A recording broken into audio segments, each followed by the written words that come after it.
এখন হচ্ছে ওদেরকে নাস্তা করিয়ে দেন হচ্ছে আমি চলে আসলাম ডিম সিদ্ধ করলাম। তো এখন ডিমগুলো ওদেরকে দিব, ওরা খাবে। কারণ দুইটা বাচ্চাই হচ্ছে অসুস্থ। ছোট বাচ্চাটা একটু সুস্থ হয়েছে, কালকেই ভালো হয়েছিল, মানে এখন একটু শরীর ঠান্ডা। তো বড় বাচ্চার জ্বর। তো একটু পরপর হচ্ছে একটু একটু খাবার দিচ্ছি, কারণ এক ধাপে অনেক খাবার বাচ্চারা খেতে চায় না। তো আমি এর মধ্যে ওদেরকে 2বার করে খাবার মানে দিয়েছি আর কি। তো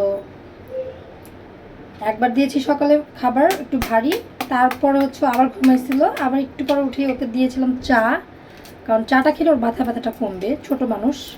কারণ আমরা যেভাবে মানে সব কিছু নিজেদেরকে কন্ট্রোল করতে পারি ওরা পারে না। তো তাই ওর যখন মাথা ব্যথা করতেছিল তখন ওকে আমি একটু চা দিয়েছিলাম, কারণ ওষুধটা খুব কম দিবেন, কারণ ওষুধ বেশি তো দেওয়া ভালো না বাচ্চাদের।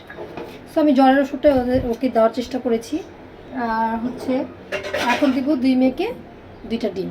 সো এখন হচ্ছে অলমোস্ট বাজে 1টা। তো আমি একটা একটু একটু কম।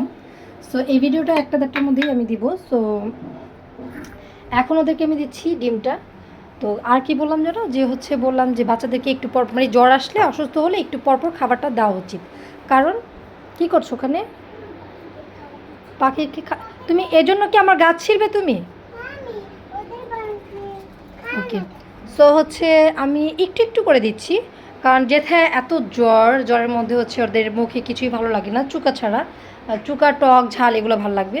সো সকালে আমি খাবার দিয়েছি হচ্ছে ফ্রায়েড রাইস, চিকেন, আর হচ্ছে তারপরে হচ্ছে ওর মাথা ব্যথা করতেছিল, ঘুমাইছিল, তখন দিয়েছি হচ্ছে ওকে একটু চা মাথা ব্যথার জন্য।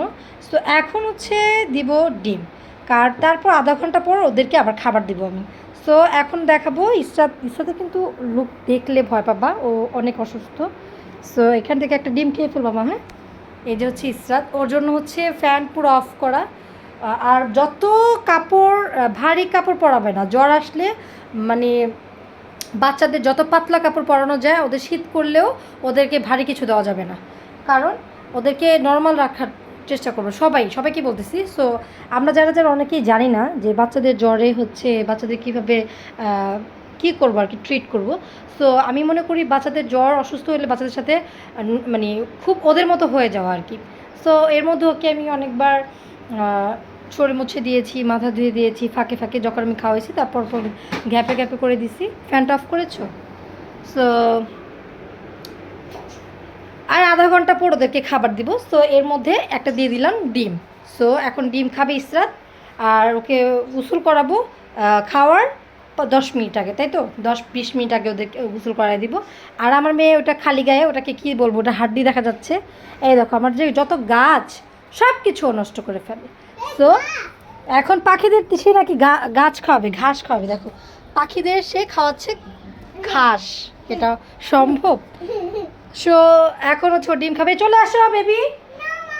সো এই হচ্ছে আমার বাচ্চাদেরকে নিয়ে ট্রিট, মানে আমি দেওয়ার ট্রিট, মানে আমি যা করি আর কি, ওদের সাথে কীভাবে আচরণ করি, কীভাবে কী করি, কীভাবে খাবার দাবার দেই।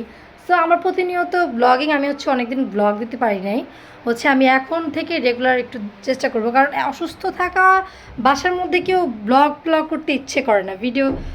বাসায় বাচ্চা কাচ্চা অসুস্থ থাকলে সবাই জানো যে আমরা বাচ্চাদের জন্য কতটাই মানে মানে কী বলবো এগুলো মাদের মানে ভাষায় প্রকাশ করতে পারবে না। সো দেখতেই পাচ্ছ। আর যখন ইসরাত হচ্ছে লাঞ্চ করবে তখন আমরা দেন আবার চলে আসবো, রাইট বেবি? কথা বলছে। সো হচ্ছে তোমরা দেখতে থাকো আমাদের ব্লগ, আমাদের ভিডিওগুলো কেমন আসে, কেমন তোমাদের পছন্দ হয়, অবশ্যই অবশ্যই কমেন্ট বক্সে জানাবা, রাইট? আমি বলতেছি ছোটো বলতেছি সো আল্লাহ হাফেজ। আজকের জন্য এতটুকুই। আর হচ্ছে আজকের জন্য না, মানে এখনকার জন্য এতটুকুই। ওদের হচ্ছে একটু একটু ভালো লাগতেছে ইসরাতে মনে হচ্ছে। তারপর ইসরাতকে নিয়ে যাব ডাক্তারের কাছে। নিয়ে যাবো 5টার দিকে, যদি জ্বর একদমই না কমে। সো হচ্ছে 5টার দিকে নিয়ে যাবো ডাক্তারের কাছে। আমরা কোথায় দেখাবো সেটা তোমাদেরকে জানাবো। ওকে সবসময় অলওয়েজ হচ্ছে আমি এফডিসিনায় দেখাই, কারণ ওর জন্য এফডিসিনা বেস্ট। কারণ যতবারই ল্যাবেটে দেখাইছি, বাংলাদেশ স্পেশালাইজ দেখায় না কেন, ওদের শ্যুট করে না কোনো ডক্টরের। কিন্তু এফডিসিনায় যে ডক্টরকে দেখাই সেই ডক্টরের নামও তোমাদেরকে বলে দেবো। সো বাবাই, আমার মেয়েদেরকে আমি একটু যত্ন করি, তোমরা দেখতে থাকো।